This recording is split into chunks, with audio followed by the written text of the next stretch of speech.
Divine magic, not so much, but fair fair be it upon to everyone. Should you be classified as a mage, you will be hunted, or exploited, or both, or kept. It's just a target. So I ask you, Mister, what's your name? Awesome, mate. Dwarson Forge Shaper. Oh, Dwarson Forge Shaper. I have not Yeah. got a picture yet for him. That's the only like background info thing. I've got all the background stuff and everything. I just don't have his picture. Mm. I Let don't me go have read your Midjourney background. LA anymore. I Yeah. have it in notes. I have not transferred it over yet. Okay.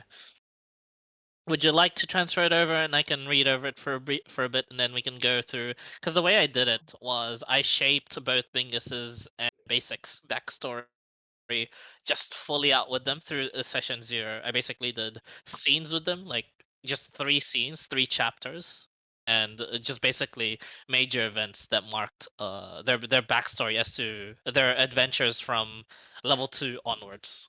Basically, like I said in this world, right? Um, level 5, you're a general of an army already. Level 8, you're like a legendary warrior. So level 2 must be you're already some sort of hotshot. Uh, yeah. From level 1 to 2, you can write your backstory, your early childhood, how you were growing up, and maybe like a bit on your background and like flesh it out. The stuff we're doing right now is from level 2 onwards, because you're going to arrive at the last destination, which is where you'll be meeting the rest of the players. At you'll either arrive at level 3 or almost level 3, depending on how you do in your session 0. So treat this as an actual session as well, with the premise Yep. of being able to level up, but also use this to shape out your backstory extensively. Everyone's going to have an extensive backstory, even though it's a short campaign. Um, the reason for this being is the first episode. With everyone, all the players, I am expecting to kill off half of you, or all of you, just from the get-go. So I want to actually have some fun with your characters before we even get to that bit. Lovely. Yes, Okay, that indeed. is the overview of him, and I can go into depth with each part if need be. Where'd you put this? Sorry, I did not hit save change. Dumbass. You I need swear I'm good to. with technology. I swear I am. Just some days better than others. Sure thing, old man. Mill literally calls me boomer. Okay, boomer. Yeah, So mean. I can imagine. Yes, aren't we I all? have I've fleshed out mannerisms, ticks. I have other clans, and I have a clan overview as well. Okay.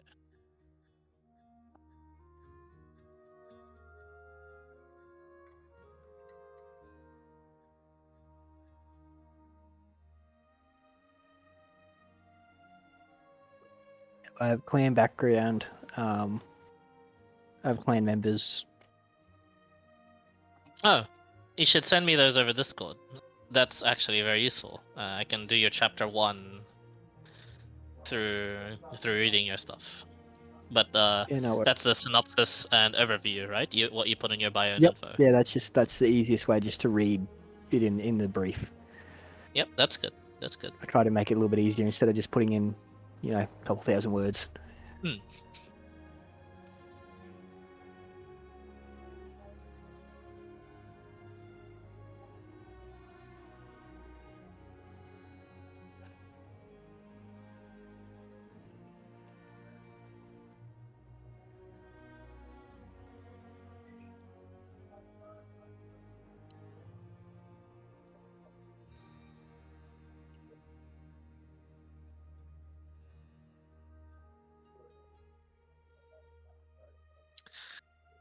Oh, good thing you're with the guy that doesn't mind reading 1,000 words to get a specific thing done. I've always liked specifics. Mm-hmm. I thought I'd give you the overview, and then as you need specifics, I can literally just punch him into it. Actually, giving it to me like all at once would be good. Okay. Un Yeah, momento then.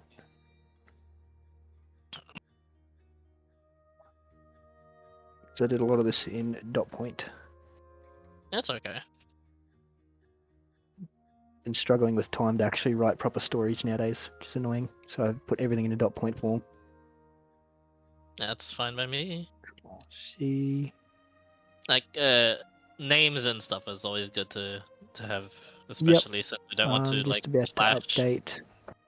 Control V. There we go. Those are prominent figures for him in his clan.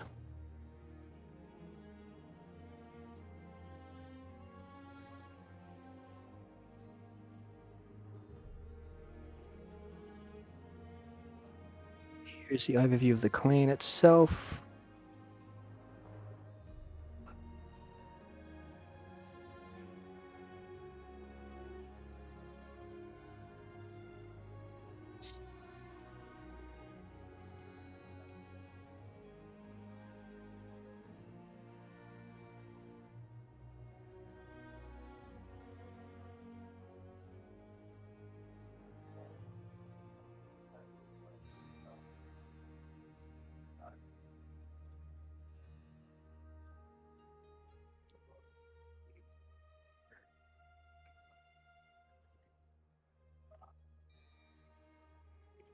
I have the details of the actual accident that takes place that causes his scarring and is the result of his low charisma and low dex, or the cause. Yeah, So I kind of put it like in. to make actual reason why he's. Connections to the ability scores. Yeah, Yeah, I like yeah. doing that. Bring it in with me. Edit.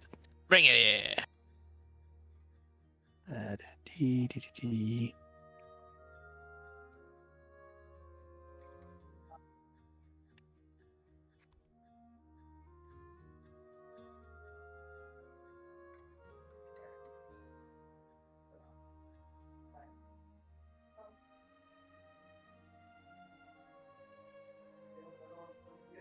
Mm, mm, mm.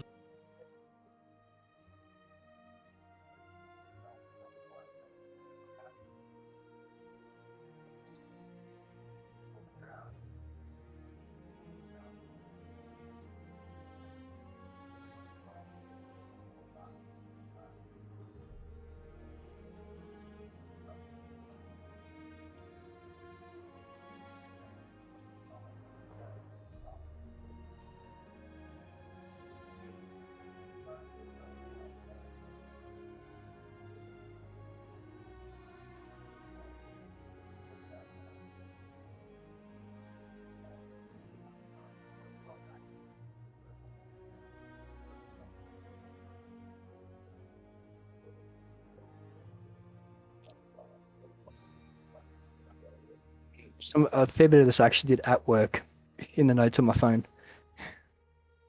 Mm, mm.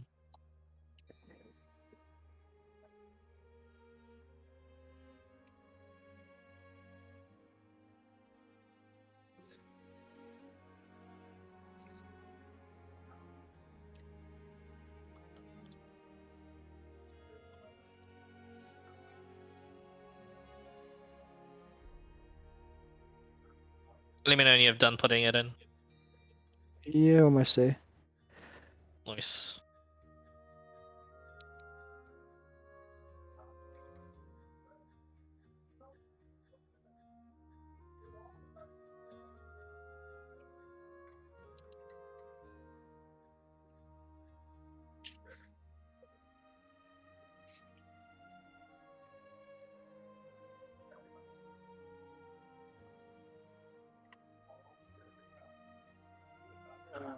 I have how it affects his elder as well.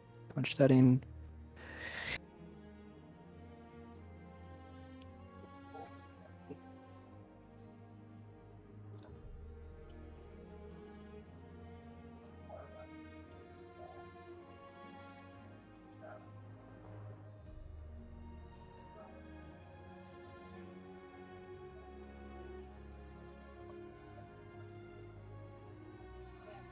Okay.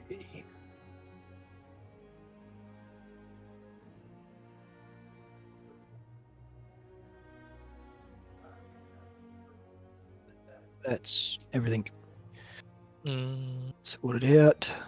I've actually started using ChatGPT too to like generate clans and names mm, instead of having to use the D&D name generator.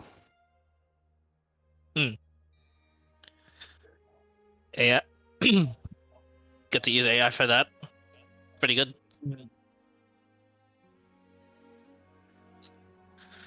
Was it Mill, the missus? She uses it for literally everything. Every Fair enough. question she has just goes straight through ChatGPT. Mm.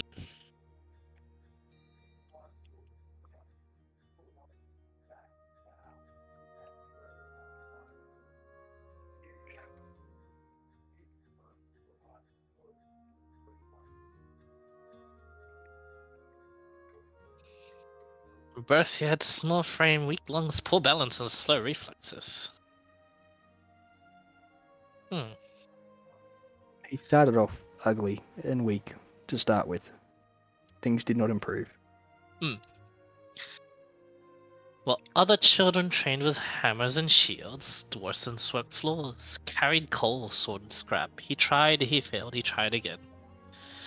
Only one person truly believed in him, Hargan Forgeshaper, his elder and master. Hargan was strict, but fair and patient. It happened late. Long after most had gone home, Dawson was tired, distracted, and rushing. He failed to secure a vent, left embers unattended, ignored the warning creak in the beams. The forge caught fire, fast, hot, uncontrollable. By the time Dawson realized, flames were already crawling up the walls, and Hargan was still inside. Dawson didn't think he ran. So barely. Oh.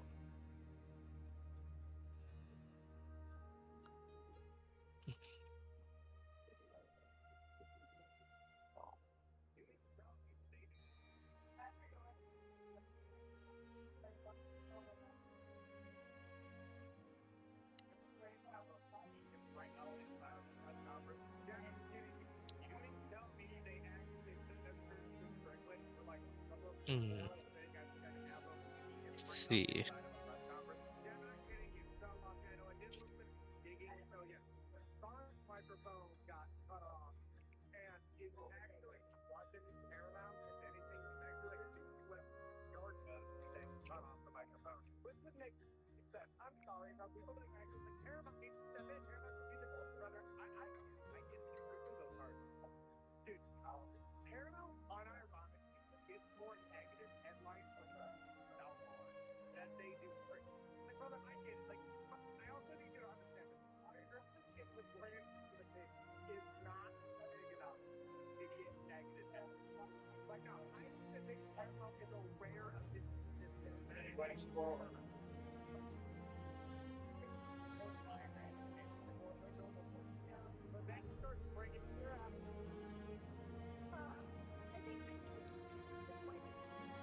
Hmm.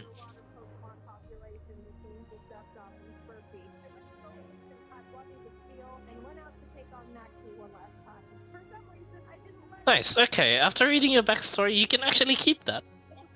That can be your. That can easily be your chapter one. The Hell yeah.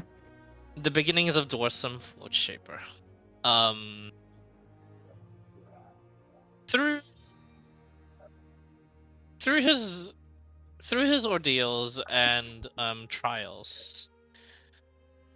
What do you think? First of all, what do you think the priests tested him with? What do you think that would look like in this world? I'm thinking in more of like a nitty gritty world, is what I've thought of it. From the Yes, way it you is. played it with a doomed world, the nitty gritty one. I would have thought of it as like basic. At the first, would have been like simple like curings, Yeah. like a Magic is simple healings. very rare, and like everything is perceived as a miracle that's magical. If not Yeah, magical, if not a miracle, it's uh, it's heathenism. It's curses. So yeah. you're outright worshipped, or you are outright just shunned. Luckily for So, you, you grew up and lived in the city, the undercities of Zeitland. Zeitland itself is a collection, is just a, is just a stone fortress from the outside, a dwarven stone fortress on the surface. But as you go in, it's just a central hub and nexus, tunnels that lead to undercities, underground for the dwarves to live in. Think of it as an end game dwarven fortress.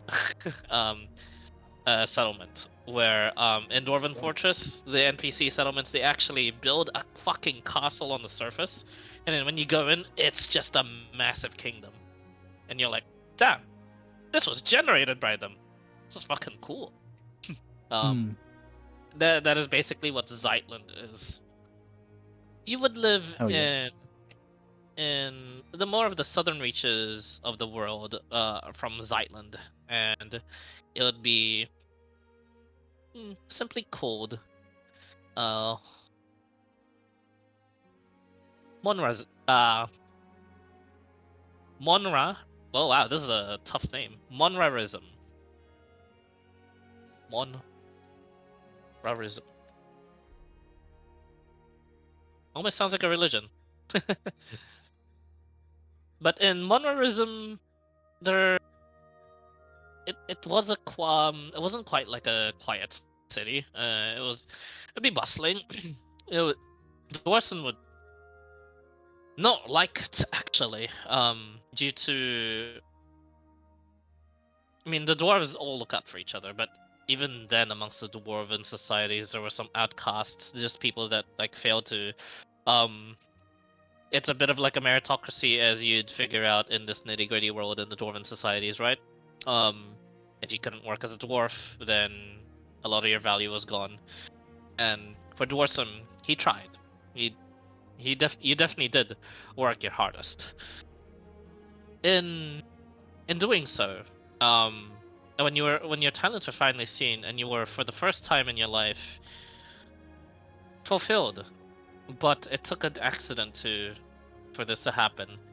How does that make Dwarson actually feel? What is your overall stance in this gift? Do you feel like you deserve the magic that you have right now?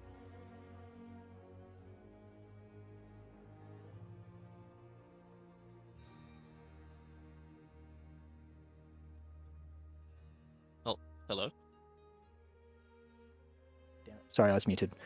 Um, the way Dawson thinks is that whether or not he deserves or not is not his for him to choose. He's just more determined to pay it back now. I see. So rather than dwell on this power that He you wa- he have, wants to he wants to you pay are it back. immediately use it.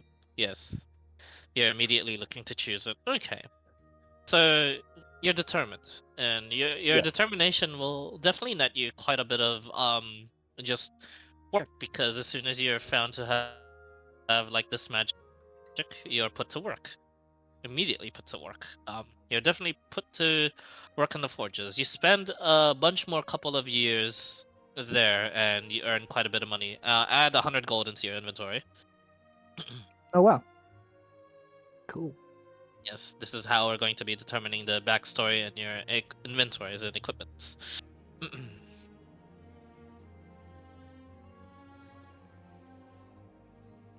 Nice. hmm And what would be um every dwarf would have had to train with a tool or weapon of their choice. As you prepare to set out of the city for whatever reason that we'll get into soon, what weapon of choice would be for dwarfsome? Weapon of choice is a warhammer and shield, more Okay, focusing on defense than offense. all right, good to know. He has the warhammer also as a way that way if he is without a smithing hammer or the smithing hammer and his smithing tools break, he still has something that he can actually use to work a metal with. Always multi-purpose. I see, I see. Mm-hmm. Good to know, good to know.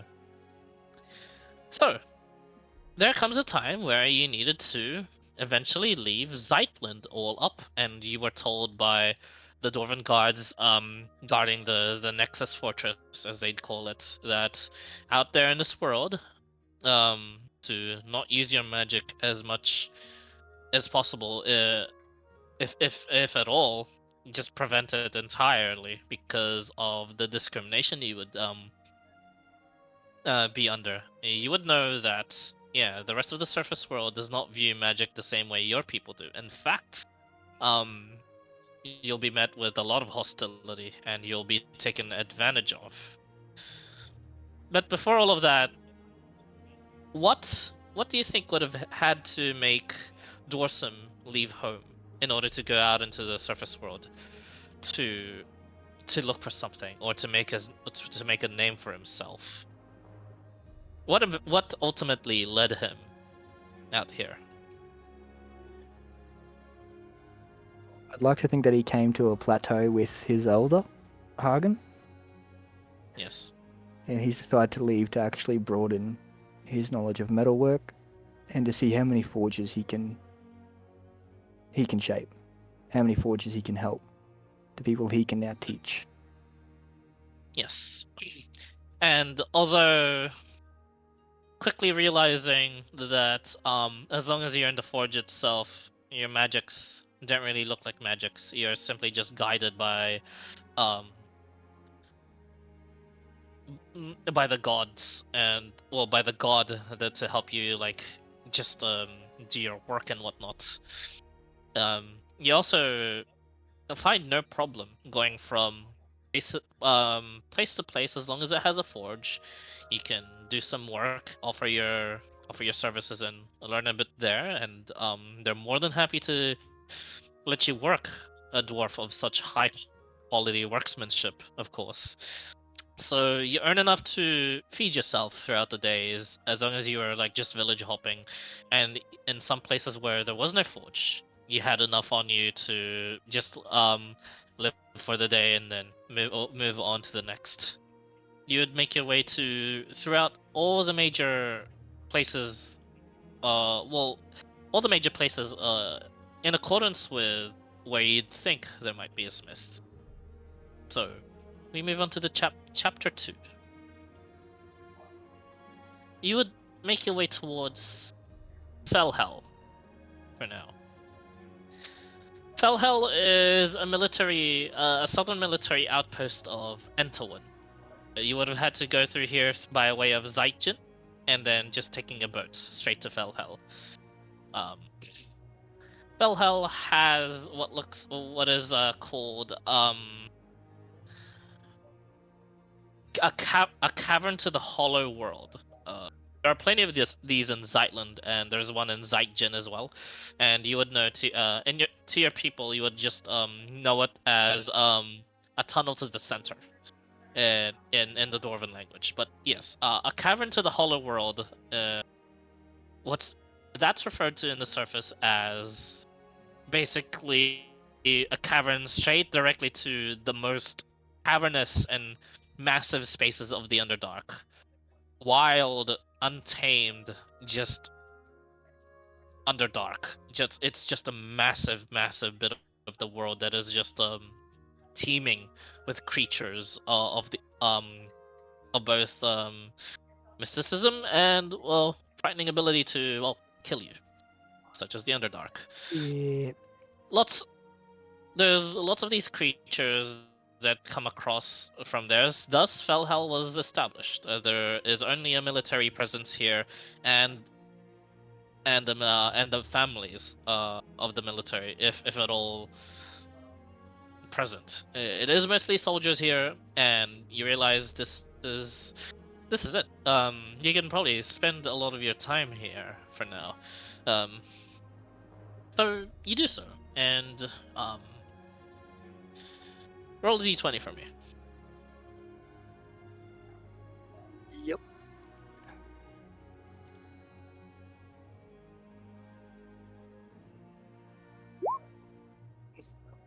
About average. Not average. Nice, 10. Um, yeah, you make a friend here. His name? Oh, nice. Interesting. Uh, you meet him in the tavern. Funnily enough, uh, and he seems to be one of just the more quieter soldiers who, at the time you were very hungry and you just needed a table. There were no free tables, but the most enticing sort of space was just across from a small round table from this man who was just also quietly nursing a drink and eating his slop. And as you'd sit there and wait for yours, you'd make some quiet conversation and introductory. First of all, just just making small talk. He doesn't seem to be too well versed in socialism as well, but you quickly get to know him better, and he gets to know you quite well as well. Uh, his name is Clive Dorsman.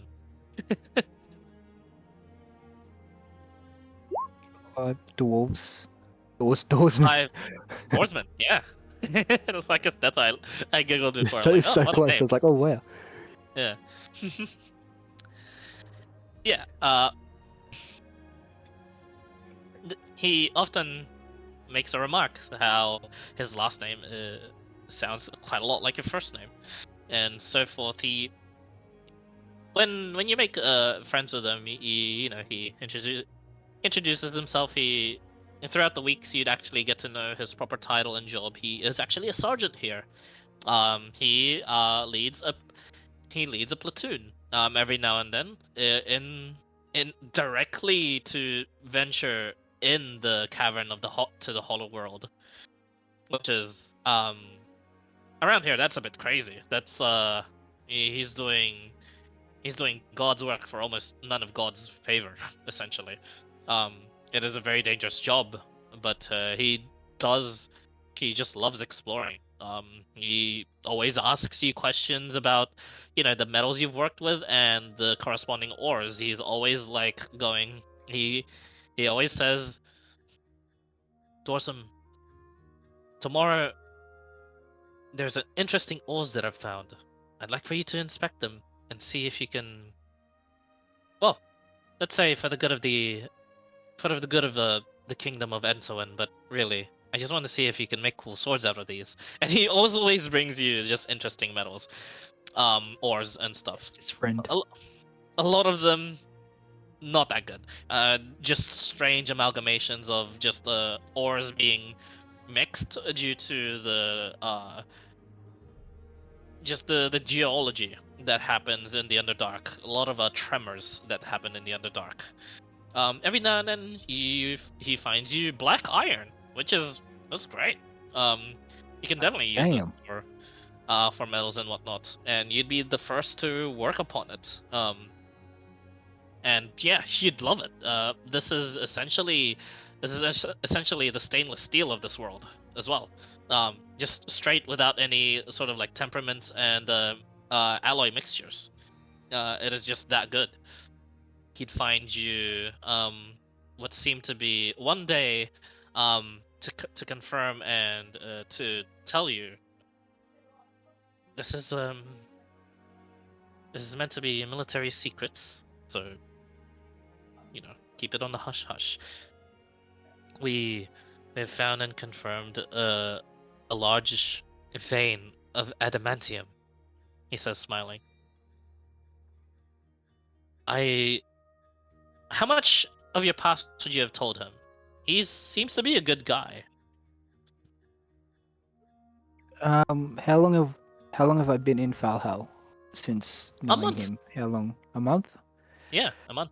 I would have told him about the accident. Mhm. I wouldn't have told him that I can work magic yet. Okay. He is a person who will listen to what his elders have already told him, the elders and the guards when he left. Yes. So he's sort of stuck to that. Although, yeah, after that reveal of adamantium, he actually may mention his magical gifts. Actually, has he come back injured at any point? He has, Clive? yes. The most severe injury he's ever had was a large slash on his back. Um, basically what Zora would have gotten had he not turned around to get a slash from Mihawk. You know. Jesus Christ. Okay. Um, What is the Thalhel's actual medical capabilities for their soldiers, especially one that's basically a frontier soldier? oh, I mean, in a place where the magic is outlawed, it is. They spend basically, if they have a injury that bad, they spend a week recovering. And this is a place where magic is in the air, so normally recovery is a lot faster, right? Um, yeah, e- it is. The quality is poor, at least in comparison to what a cleric can do. Just any cleric. Well, he would have. Yeah, he hasn't had actual proper friends his entire life. Hmm. He would have probably tried to sneakily like help the healing, give him Okay, like a specially brewed beer, or he takes tell him it. it's a special brew beer and Yeah, it's just actual and beer, regular beer. yeah, actual But we'll beer. see, And as mate. he drinks it, as he as he drinks it, you work your magic, and you, under the pretense of just like removing and changing his bandages, you heal him, right? Yeah, I'd say a cheers with him. Cheers. That's healing word. I'd like you to make a sleight of hand for me. Oh, sleight of hand, eh? Yeah, this is a pivotal moment on the story. Yeah. Friendly, you ready for this? Natural one, as if destiny itself has um. I told you. That's it's been a while since someone has rolled a negative. Um, you. I'd say at this moment you kind of forget to even hide the fact that you had magic, and you're just so worried as you see the fucking massive like gash, like slash on his back, and as he feels it immediately heal, his eyes widen and he looks to you, and he says, "You can do magic."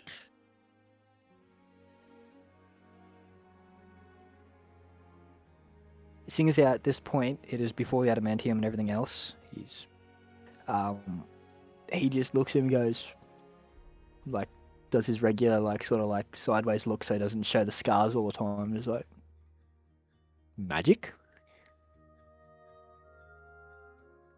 He puts a hand up and he says, "Your secret's safe with me. It's all right. I have." He looks around and he gets like close to you for a whisper. Now, now that I have a secret of yours, you can have one of mine. My daughter can use magic. So I know how it feels to hide something that shouldn't necessarily be seen as a curse. I know it's a talent of sorts, but you know how this world is. No one no one likes change. No one wants to change. Not a lot of Flames people like change. adventure. Flames always Yeah. change. He looks a bit frustrated when you say that.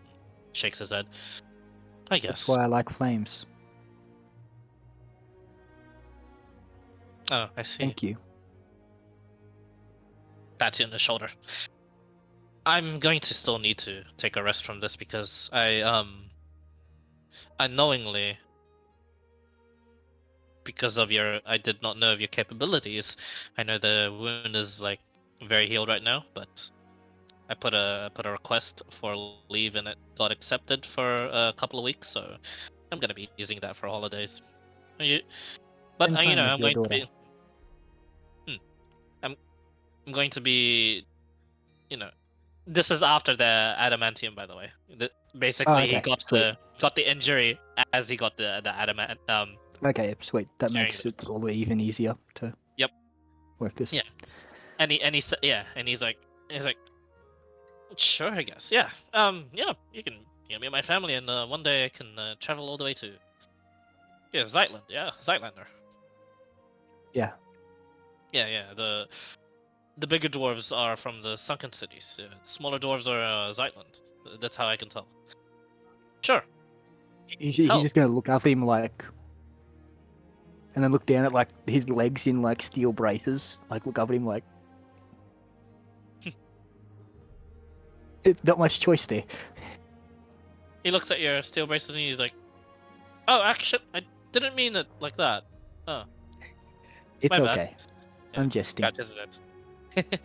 Right. Yeah, he's awkward, but you can tell. Um, this is a very, very, very rare occurrence in this world. He's a very trustworthy man, and does not seem to speak anything but honesty, for the most part. Well, Except for you my know, socially awkward, naive little boy. yes, good for him too. But there's only one person he lies to. That's his boss. But everyone does that. Everyone lies to their boss. Yes. Uh, so eventually, taking a carriage to Entowin, you'd see the lovely countryside of the Entowin Kingdom. Uh, lush greeneries everywhere, shrubs and herbs that you've never seen before, and trees as far as the eyes can see, green pine trees. It's a bit odd. How does Dorson find new things, especially new things Um, such as these? things they didn't grow up with, like proper tree growth, really, in an underground city. He'd definitely like. I know at a point he would probably try and use the trees as handle material for different, like just tools and maybe a small shield. Like he would try it out, but I reckon he'd spend the first like couple of days just like I don't know, like enjoying trees. I don't know how to like phrase it. Like he wants to like experience that new thing. He's enraptured by the trees. Yes, indeed. Yeah, There we go. yeah. And then So after he yeah, gets over the you enrapturement, he'll break one down and see if he can use it for parts. not a problem. Uh, you're also able to do that because you find your way not in going towards the city of Entwin itself, although it is in the distance. But he has a humble little lodge, just a wooden cabin out in the woods here. Um, there's a marked trail, Well, Nappa, a bit of a looks like hiking it's your trail turn to before teach it them a gets to his lesson. place. You Yeah, see, his right out of place Saiyan is University. it's a humble abode. It's good for slow living. There's um Nice. there's wooden and metal traps of different qualities that seem to um not be set, but you can tell if not on his job, Clive seems to just do some hunting of his own. You see a little boy and a little girl actually playing on what looks to be like a little playground made out of wood and metal that seems to be just atop a hill by uh right by the house, in which you see is just a humble wooden cabin, and you see what looks to be just a sweet sweet brunette woman, um quite young, and Clive is just in his 30s, bit of like a sallow look always, but as soon as he sees his wife, you see him just light up. The color returns to him as he just sighs and just sees the children. He has a bit of a confused look and just nod as he looks at the children play, and then he goes to his wife, and then he like just shows you off for a bit, gestures to you, and he says, "My dear wife, I did it. I made a friend." He says, smiling. That's the first thing he says, and um, uh, I hear her wife just raise a brow, and she says, "You've been gone for a month, dear, and that's the first thing you've told me." "No, I'm proud of you. You're so cute." She jumps up and just like immediately like embraces him, kisses him on the cheek, kisses him on the lips, and she says, "Well, any friend of Clive's is a friend of the family's and a friend of ours. Feel free to stay." Oh, right. Hey, I'll get the mattress, spare mattresses going. Clive, um, fetch the kids. You're going to be making dinner. Since you're here, it's technically your turn times 10. Got it? Dawson is like watching the interaction, just like awkwardly trying to hide scars, but like thanking Yeah. her at the same time. Yeah, you see that she's observant. She's got a very good eye. She immediately spots that and seems to not mind at all. Wow, the second nicest person you've you've encountered. Why do I Need feel a like something is going to go horribly wrong? Clyde, nah. What do you mean? what are you You talking get the about? What are sense. you Yeah, talking you about? need a yeah. I'm gonna brutally murder them. No, that's fine. But yeah, they eventually Clive gets the kids. The kids say hi to you. You see his daughter rush up to help the mother set up, while Clive actually abruptly takes the shoulder of the boy and holds him back, and he says, "Hmm, Edward, I didn't expect you to be visiting today. Where's your entourage? Where's your men?"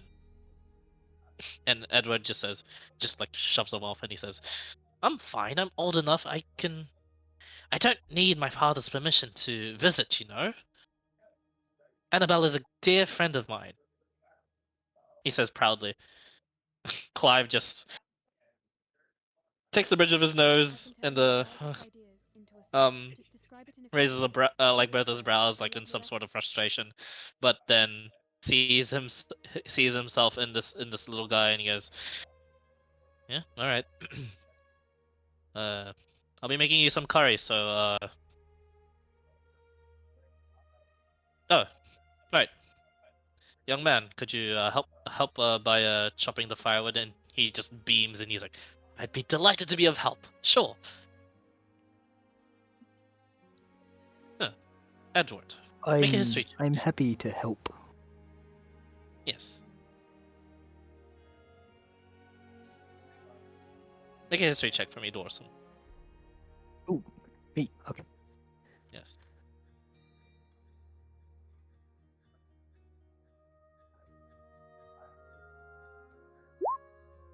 17. God, damn, that's a You've read negative enough. one. Yeah, you've read enough books in your lifetime, actually. In your downtime, even though you're not too bright, you still like the solace of just reading a good book. Um, just when you were young, and you know you were a little fascinated about how the surface world worked as well. You knew about Entwin already, how it was just the biggest place, and you knew about the Entwin family, and you knew about the current family names.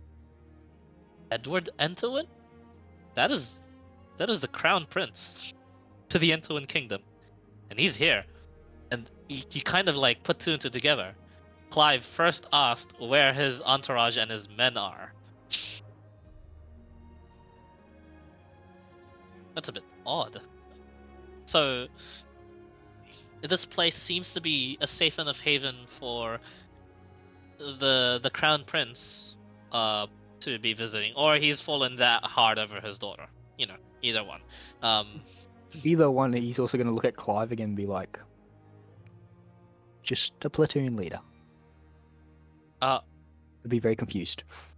He'd think that. He won't raise the question in front of him. He doesn't he know how to. scratches his head. He's He not good at scratches it. his head. I actually am. Um, but if you're curious, I trained this boy. Yes. I I'm his I'm a sword instructor before before platoon leader. If I'm I thank my wife for I thank my wife Emma for, you know, being patient with me and also just well, I don't really know how else to put it, but yes, patient patience. Because if I'm not serving my time in Felhal, being a platoon leader and leading the exploration corps, I'm an end-to-end proper. the capital itself. I'm in the castle grounds, and I teach swordsmanship. Honestly, that's it. I don't really like talking about myself. He says, scratching his head.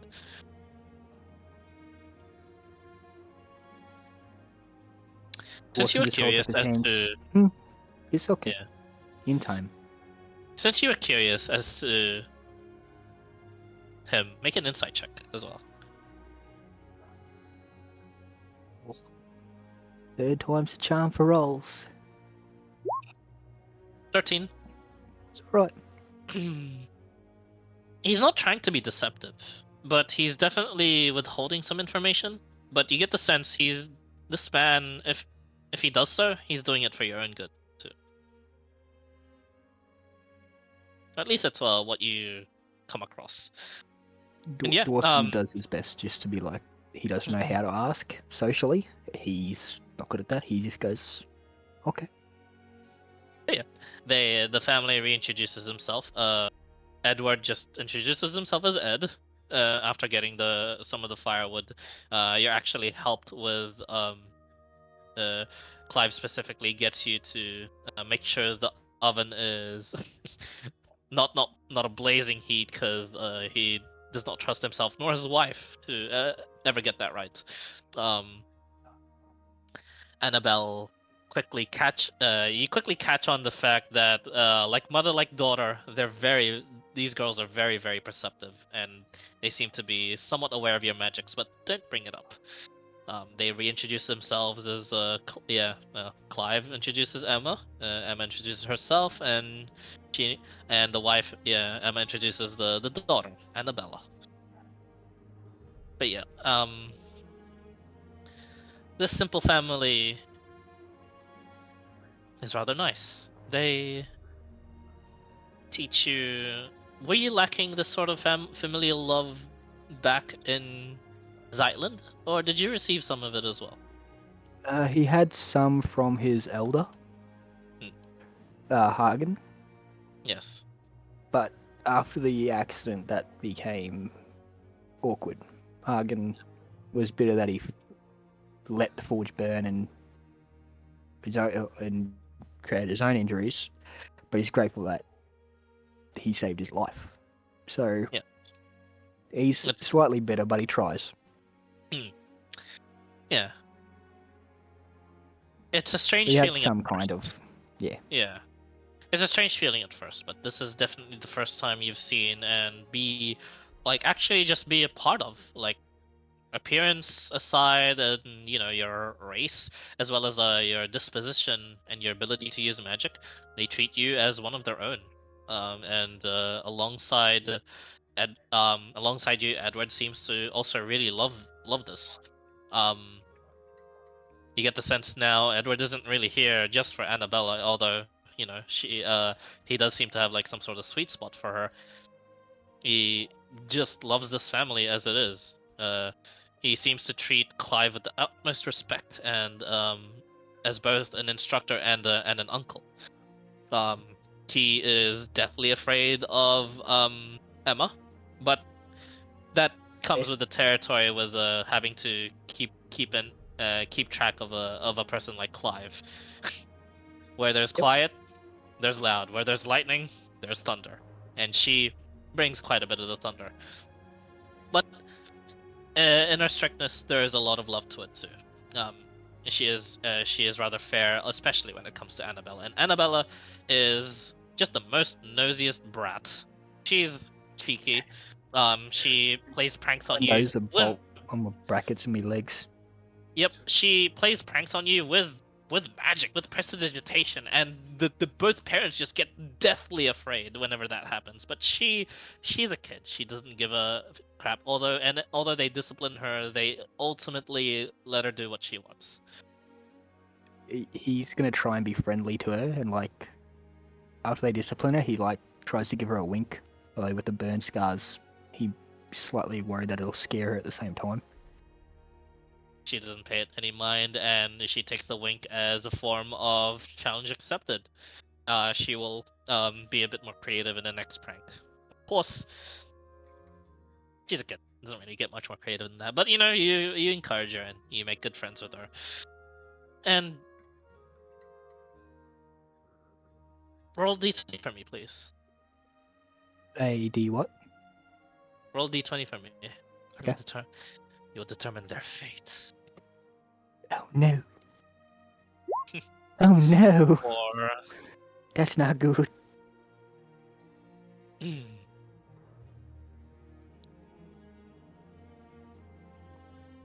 one day, this is when Edward was not visiting.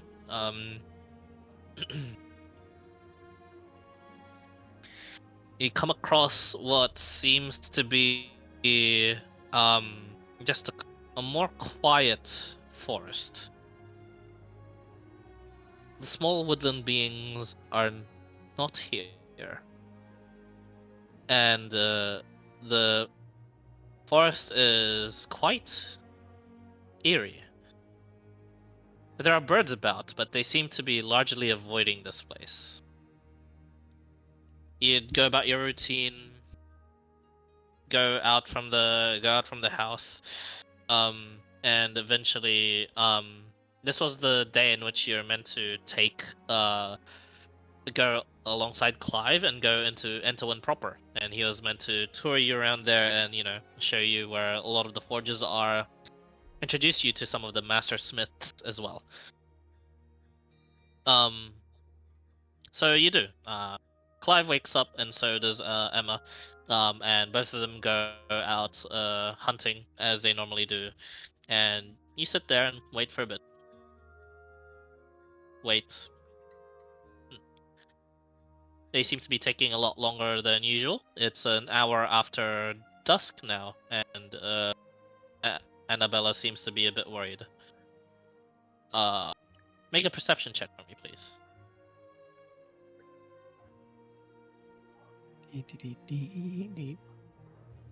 One moment.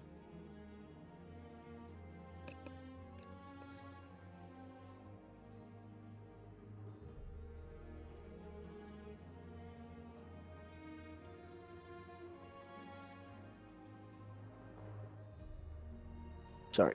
Perception. Oh. Or you do not notice Annabella sneaking out to go looking for her parents. Not until it's far too late, maybe 10 minutes have passed, 30, you're not sure, but immediately you would go after them, right? 100%. He would realise that she's not tinkering with his brackets and his legs, so eventually he realises. Yes. And as fast as his busted ass can, he runs off. Make a survival check for me. Oh no.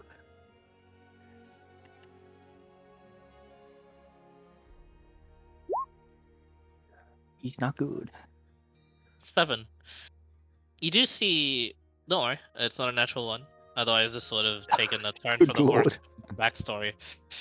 You barely see the tracks made by Clive. You don't see the tracks made by Emma at all. But you know they went together, and you know that out of the two of them, she's actually the expert hunter. You definitely see the girl's track, but to your horror, they separate. They're going the wrong way. It looks like Annabella didn't catch wind of the tracks at all. This is a pivotal point in the chapter 2 of your story. Which tracks do you follow? The couple or the girl? He has full faith in Clive's ability. He'll follow the girl. Okay. Clive's always come back before. There is That's one true. thing I wanted to ask earlier. Yeah. What is Clive's sword? Because when you mentioned black iron, I'm sure he would have liked to have made a sword for Clive. Clive has said he actually does not have a preferred weapon. He actually knows how to use every weapon. And not just bragging as well. You've seen him in training sessions in the camp, training his platoon. He has not lost a sparring match, and like no soldier has come close to Clive's level of skill. So In I'll that ask case, you, you would have made him a what have you dagger made? or a knife. I see. All Something like right. a resort blade. Something that Hmm. he normally carries, or at least most fighters will normally carry some kind of secondary resort blade. Hmm. Something easy, something quick, something when they're desperate. Nice. He would have made it so it custom fits his hand. Good. Very, very good. Okay, good to know. Good to know. You immediately go. Thankfully, even though your busted ass is a busted ass, you're still you're still you're still an adult, and with a lot of hardship from your younger years all the way to your adult years, working the forges and stuff. You have you lack up for speed. You have endurance and stamina at the very least, and you trudge your way with determination, um, adamant in finding this the lost child. And you do find her, and she is in a rather awkward situation. She looks to be caught in one of the hunting snares that her mother and father usually set up, and she is just dangling with one leg, um, and basically caught in a rope trap. And as the rope sort of like comedically swings to your direction, she looks at you, and she has a sheepish grin, and she says, "Could you let me down, please?" He does have a hand axe. I feel like he'd probably more likely have the hand axe on him in just a simple hunting thing. It's more Yep, multi-versal than a warhammer. sure. So he'll I don't think he would have been worried enough to take a warhammer, Hmm. but he does have his hand axe, and he uses that to just cut the rope. He's like, just brace. I'm assuming she's not high enough up to break a neck. Oh no, no, not at all. Yeah. Well then, yes, he will cut the rope. I just thought I'd clarify that. Yep. No, That would no be problem. awkward. That would be. You save her, and then all of a sudden, nope, she's dead. Oops. Psych. Like, but yeah. How Yeah. tragic do you want this backstory? Extremely. She seems to be fine. Her pride bruised by the fact that she couldn't spot the snare trap, but neither did the animals. It's fine. Um, then she realizes, she comes to the conclusion. She just yaps at you like, "Oh no, I'm an animal. I'm as bad as an animal. Oh man." And then This time he's going to be she's slightly short with her. And go, and uh, Annabelle, yes. home now, Oh no, please. we have to look for Ma and Pa. I will look. Home now, please. Make a persuasion check. You have advantage.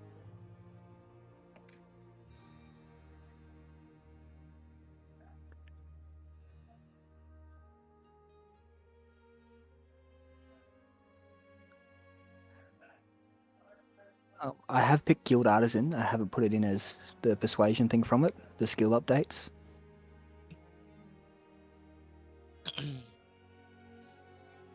Yeah, you can do your proficiencies as you're doing this.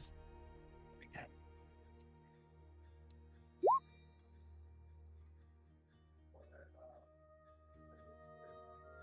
And barely succeeds. Thank God. She. Okay. As you're there, she now sees the tracks, but yeah, she accepts begrudgingly, and she waits home. Thank the Lord for that. All right, and as you do so, Thank you Moradin. realize Clive and Emma have still not come back. He's just gonna start trekking.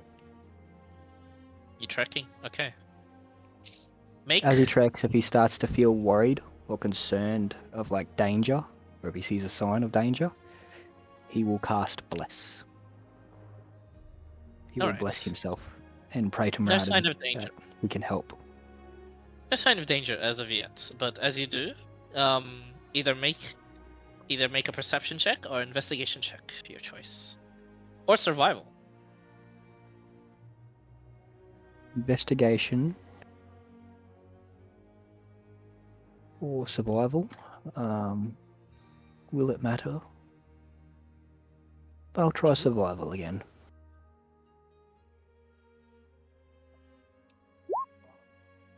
And 10.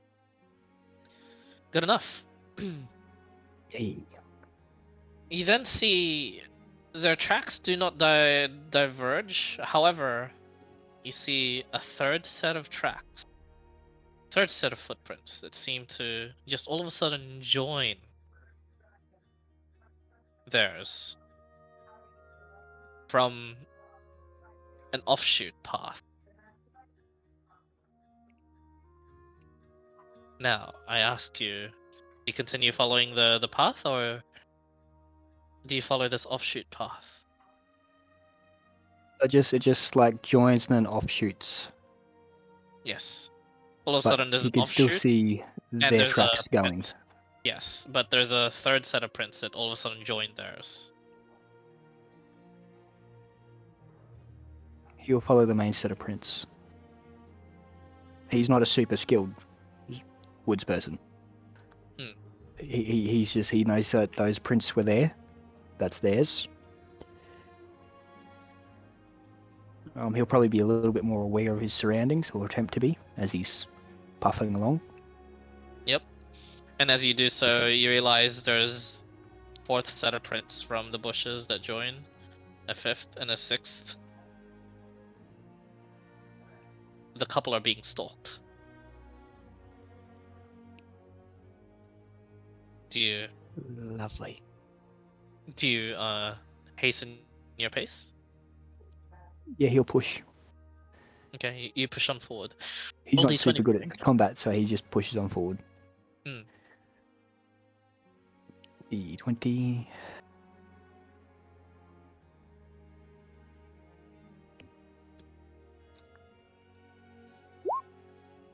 Hmm. 17.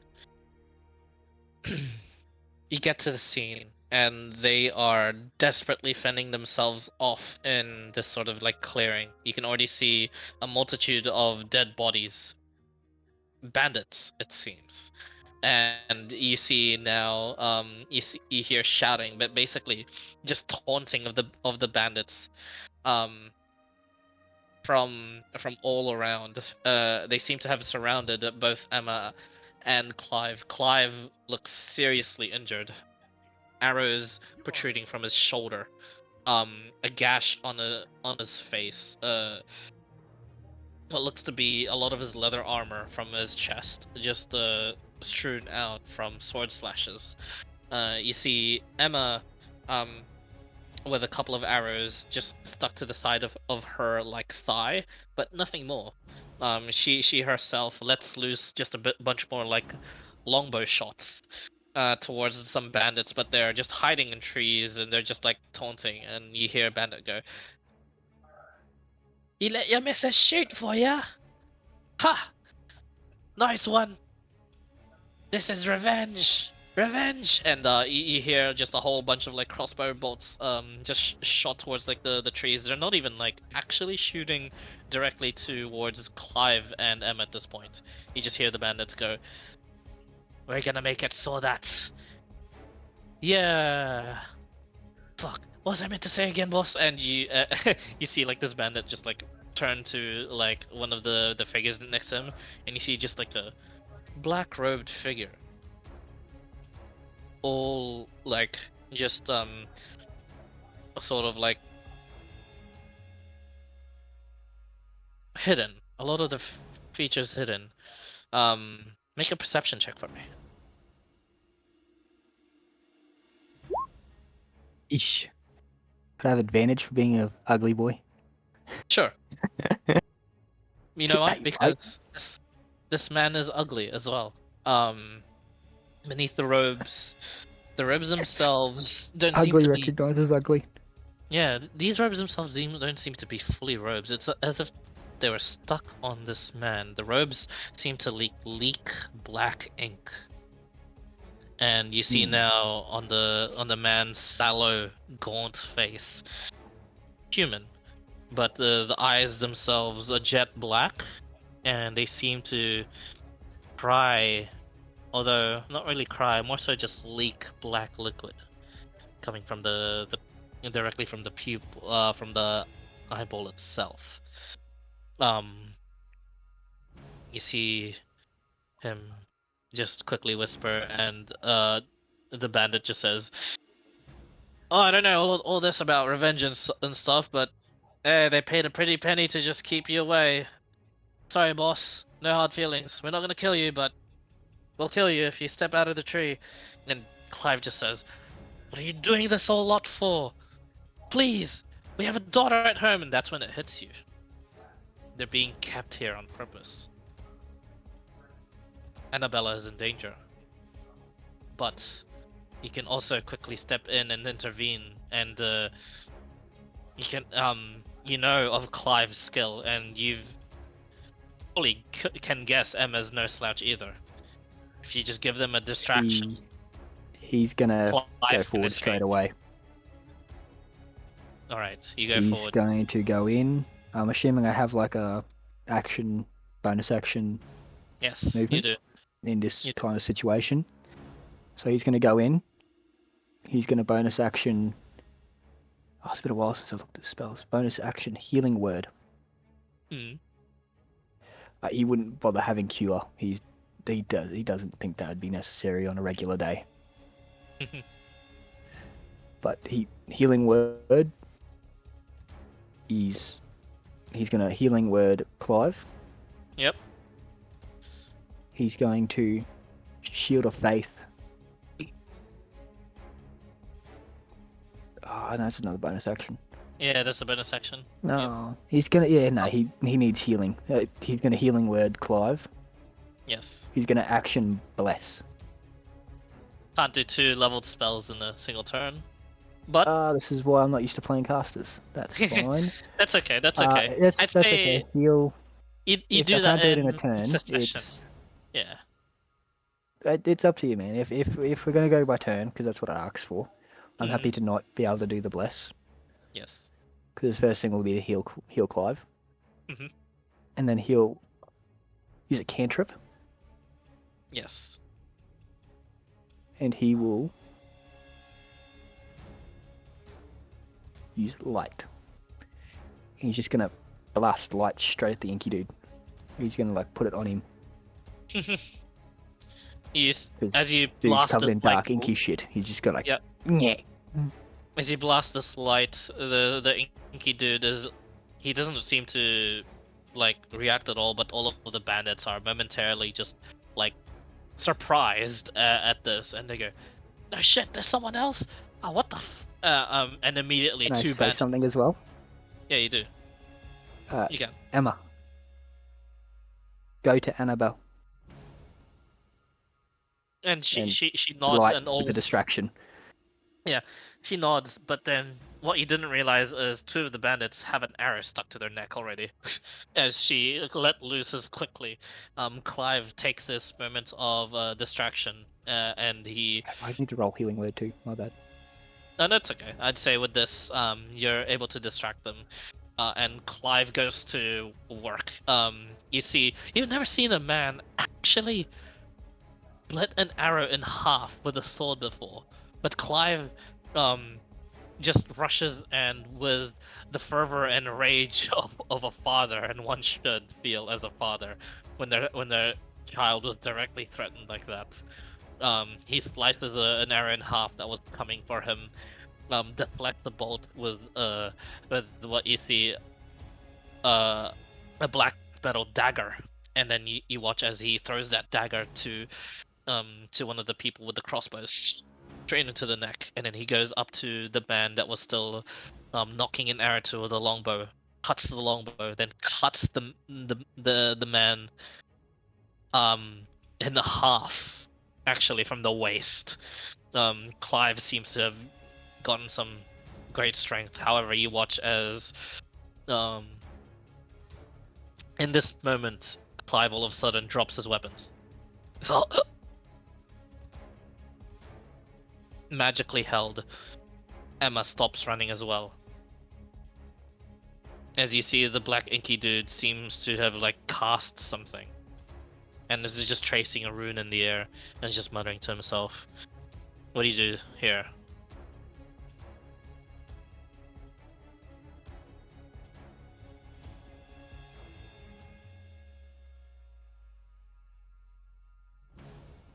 Sorry. How close am I to the inky dude, and how close am I in relation to Clive? Em and Clive are 30 feet equidistant from the inky dude, and you could have ended up as close to the inky dude as possible, should you wish. I'd probably be in, but I feel like the way you described, I've come in sort of in the middle of it, so I'll probably Mhm. be in equal distance from. I feel like Emma would have started moving, so I'm slightly further away from Emma. Mhm. Clive and the inky dude are roughly 15 feet on either side of me. Yep, that's fine. In that, He's magically restrained them. this is gonna suck for me. I have one. I have 2 spells left. Yeah. I'm going to bonus action. Bonus action Sanctuary, Clive. As you reach, like, you instinctively always just like because the way you do your spells is the way you would work a forge, is you would Mm. instinctively reach for your tools and then do the motions. When you go about and like provide a sanctuary, you instinctively reach for I guess what would constitute as providing sanctuary as a smith? What would The Smith. what would a similar job be? Um, More than likely doing like a slow quench. You can do fast and slow quenches. So Yeah. doing a slow quench to carefully treat the steel. Yes, as you reach down, you immediately feel something that shouldn't be there because you went out in a rush. You feel and grab your warhammer. That's right there by your side now. No. You cast sanctuary on them, but there seems to be no effect. In fact, as you cast sanctuary, the magic seems to dissipate. As you see the black inky dudes wave a finger towards you, and he goes, "No, no magic around here, friend." As an action, can I throw my hand axe at him? You throw your hand axe, and he just roll an attack for that. I'll put it into the actual weapon. And axe. Sorry, ranged weapon. 1d6. It'll use your strength Yep. modifier. Yep.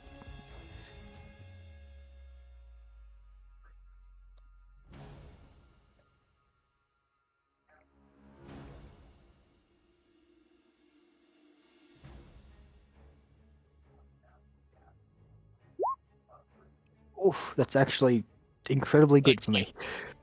You watch as it flies straight towards his face, and he just waves it aside as he casts shield, and it just deflects.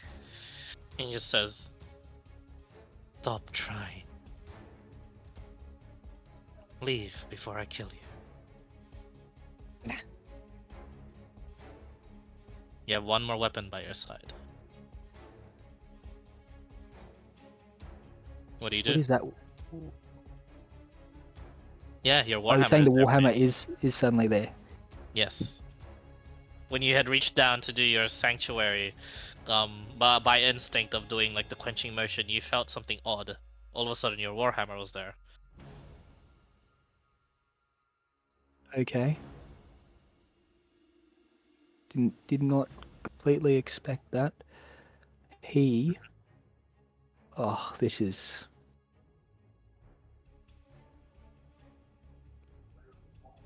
gonna be a. He's gonna stride and stand directly in front of the Inky Sorcerer, like Mhm. in between his line of sight for Clive's. He smirks towards He's you and he says, he's "Take gonna it, you little one. You're weak. You always have been, haven't you?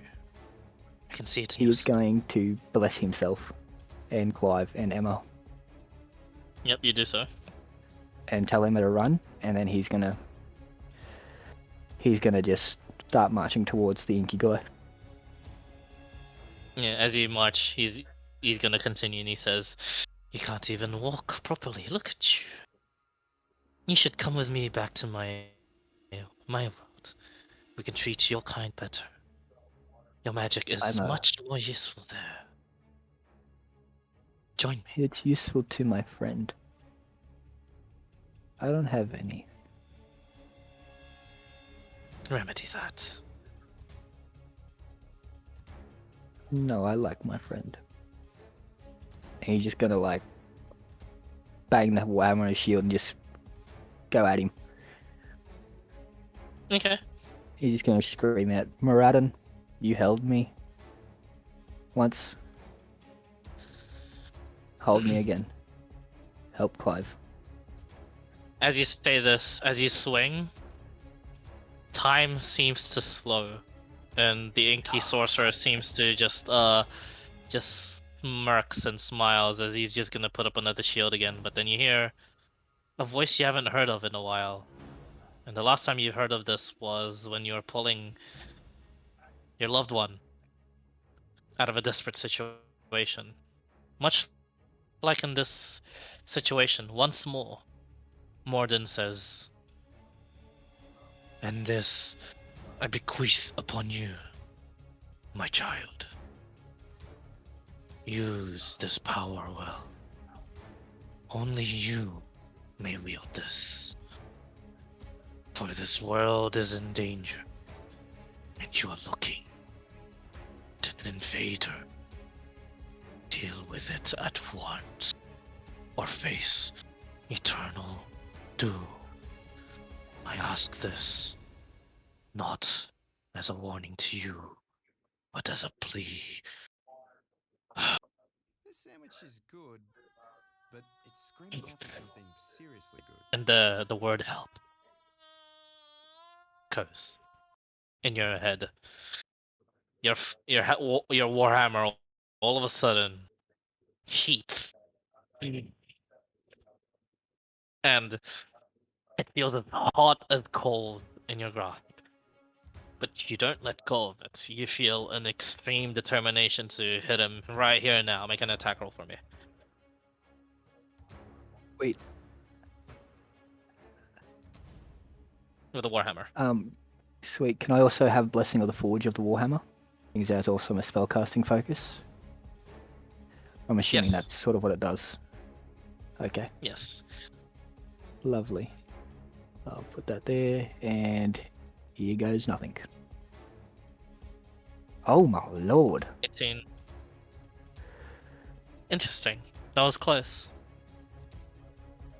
The pivotal moment of this backstory was a major help in the campaign, but not quite as of yet, because he puts up a shield, but that breaks through the arcane shield, and it smashes through, and it just smashes his face.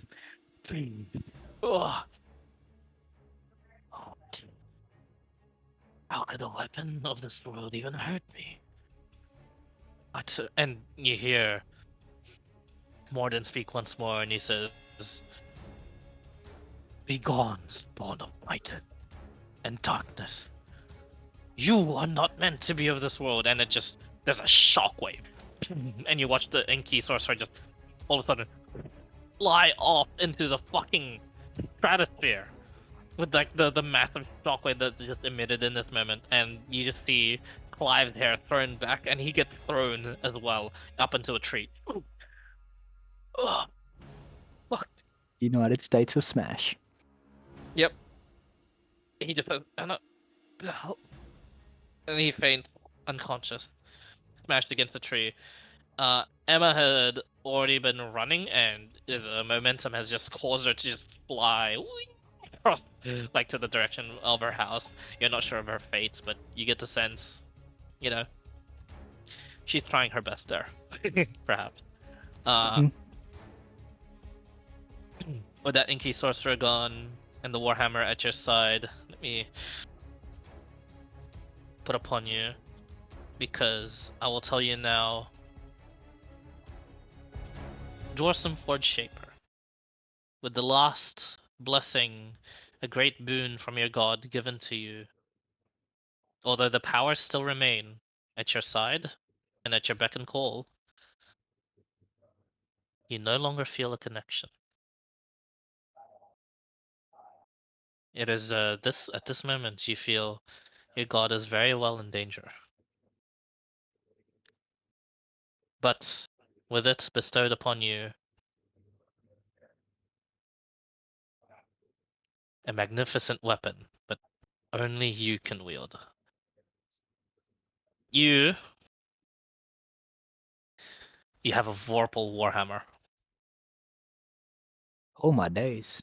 It is the same statistics as a Vorpal sword, but a Warhammer version Oh of. my lord.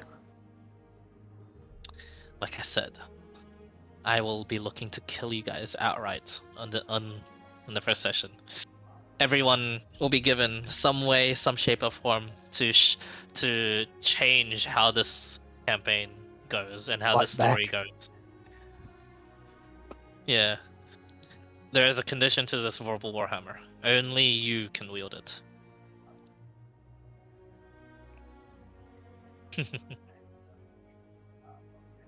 Hey, you told Lord. me you're going for a low stat guy. I was gonna give you an interesting challenge.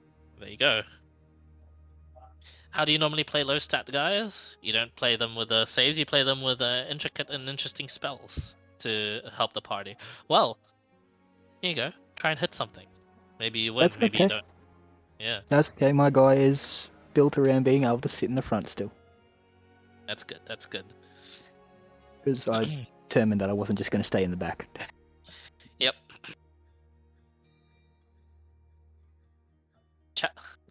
Good As, lord. what do you do now? Clive is unconscious. He's going to quickly spare the dying, because he's not going to wait around to actually do a full medical. Spare the dying as a cantrip to make sure he's stable. He's going to heave him onto his shoulder and he's going to double time to try and get back to Emma. You do so. Roll d20 for me.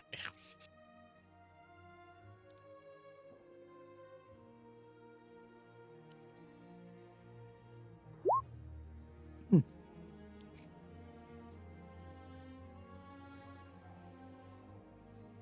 Hmm.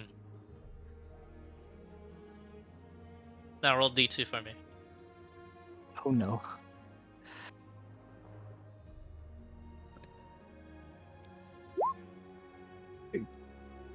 Oh, okay. And as you're running through, and as you arrive at the wooden lodge, you see blood, and you hear sobbing, crying, a wail, anguish that you haven't heard from, probably ever. When you're about to open the door, what do you expect? What does Dwarson? Can you tell if the whale came from an adult or a child? Hard to tell, actually. Daughter sounded like her mother. He doesn't know what to expect. He's just filled with dread. He's just filled with dread. Yeah. At this point, probably one knee's going to buckle. One knee buckles, and you find it hard to actually push through the door, and you realize there's a body in the way. But the wailing does not stop. He's just going to keep pushing. You keep pushing. It's a dead bandit. And another dead bandit in front of you. But they're... Sadly, her throat slit open. Emma lies dead, lying on the ground. And their Annabella magic still evident, burning in her hands. Still just unable to even touch her mother. she's scared to touch her mother, but she's also grieving at the same time.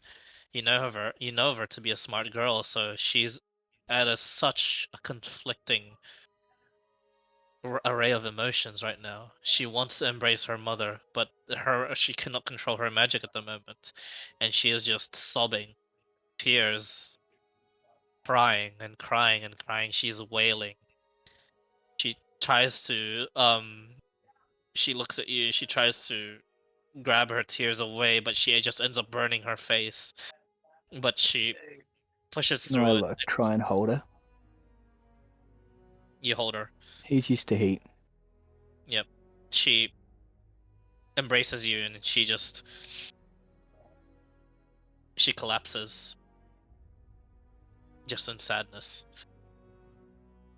The mother got to her in time. Annabella was not taken, and Annabella did fight back. But alas, the strict but ever so sweet mother lies dead. He'll close your eyes, because I'm certain they're still open. As you do so, we zoom out. Thus ends chapter 2. You can write on your own words as to, how if funeral rites were done, how Clive would have handled it if you'd like to. But you get the sense of how Clive was now, and have spent time with him and his daughter. But this is where we end chapter 2. And you end it at least with the actions you've taken today of not backing down and helping those in front of you, true to Morden's word. While you failed to save everyone you can, you've at least gotten the boon and favor of your god, and perhaps the last of his pleas. You have the Vorpal Warhammer.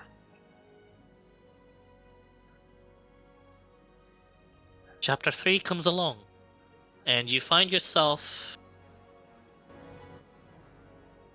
at a strange point in time. Maybe you're not sure how to feel. Maybe you're not sure what to do. Or maybe you're as determined as ever. But nonetheless, you find yourself over at Peak. Of course. It's you're determined to follow Clive in this one. This is this one's more of like a festival, but all of military personnel that are of some like repute are to report in, and that included Clive. Annabella is of course with Edward over at the castle Entwin actually. So she's in probably the safest place in the world at the moment. Clive has looked not the best lately. He's been grieving and he's taking it hard. He's not resorted to vices, but he's as quiet as you first met him, and he's distanced himself. Every time you try and hang out with him, every time you try to talk to him about it, you tell him, it's good to talk about these sort of things. He's isolated himself, shut himself off. I'd like to say Dwarson probably doesn't know how to do that. Dwarson would be trying to have him craft. And if not craft, then he'd be trying to have him interact with Annabella, showing her how to use the fire. Because it's not just him, it's Annabella as well. Yep. You're right. You're right. He doesn't interrupt, but he watches. Unbeknownst to you, there is an appreciative smile and demeanor to him, but he isolates himself nonetheless. But here you find yourself at a strange sort of event in Peak, and this is a showcase of military might to the nobles of Entwin. The nobles needed some sort of reaffirming every year, so they have turned it into some sort of festival, an arena of sorts, where they take the sea creatures that usually invade Peak and actually restrain them, and have them fight the various generals and popular sort of soldiers of the Entowin Kingdom's army. You watched Clive just dice up these shark men. Basically, like Arlong and the pirates from One Piece. uh, As if they've been a Clive, Mihawk. yeah, Clive actually dices them up like quite severely. Just the five of them. Even after they were told by the general that oversees it. Let me scroll up. Mm.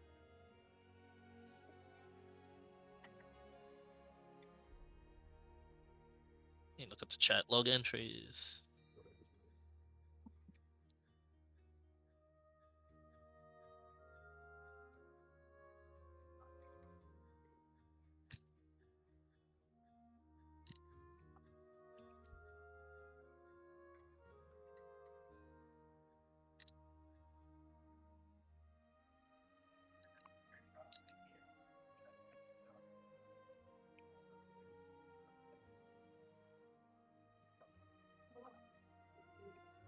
There we go.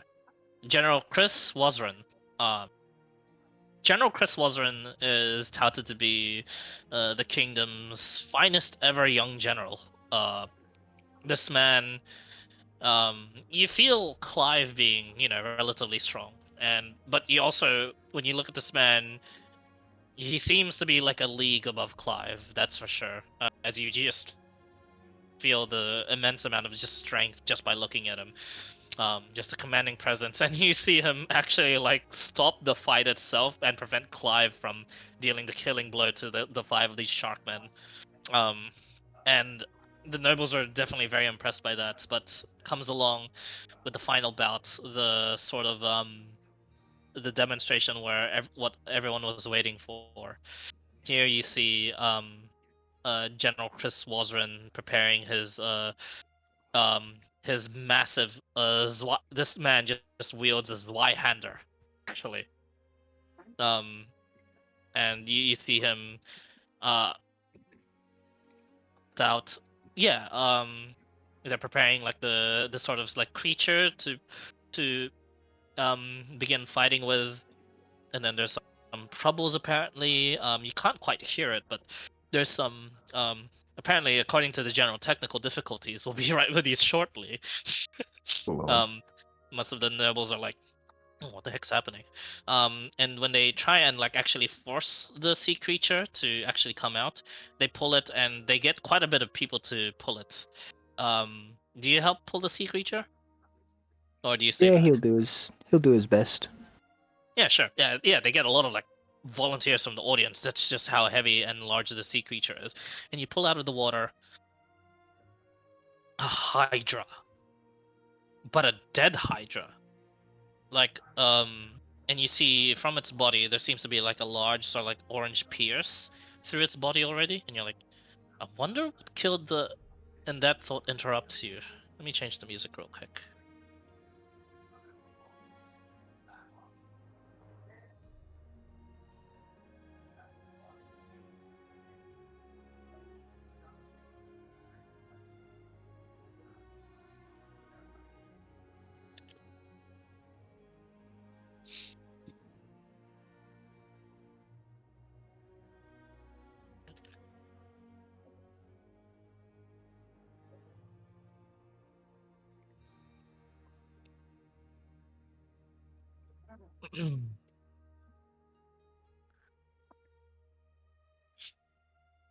A tearing of space and time as a purple portal shimmers and opens just above the Hydra, above the water's surface, at its end, and it spins around, and the massive purple portal opens.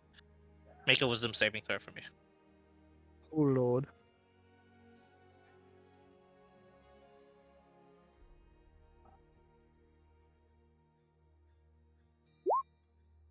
Ish.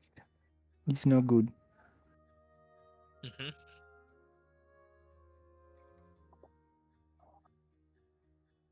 5. You're frightened. While frightened this way, you're also paralyzed, and your movement speed is reduced to 0. You see an endless starry abyss before you, in the background at least, but straight before you, some void creatures, horrors of some sort. 4 of them march through, holding up a throne of black, and sitting on the throne of black is a familiar-looking black sorcerer, inky black sorcerer. The robes themselves dripping with ink, the face gaunt, and the eyes as dead as they were the first time you saw them. And you hear for the first time telepathy put into you.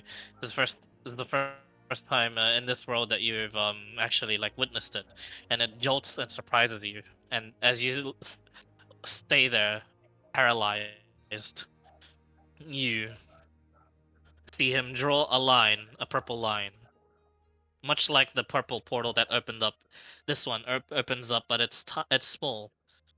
And then you hear it and feel it above the sky as it opens. Cracks in the sky open to the starry abyss itself, but this time you watch as this man, as he's casting Meteor Swarm, um, he says out to the crowd with telepathy, "If you believe in any gods," and he looks at you and he smirks, "start praying now."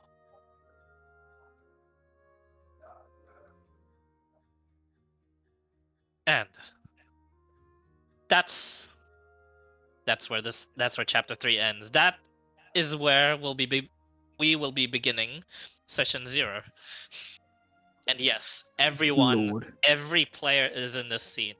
All of their companions, all of the people that they've taken and talked with, they begin with a problem straight from the bat to prevent this guy from casting Meteor Swarm.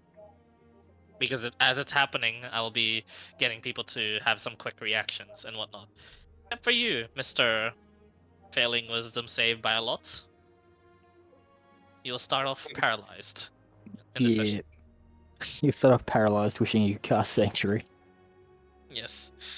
But that's okay. None of you had the foresight to, cast anything as you're pulling a monster out of the deep.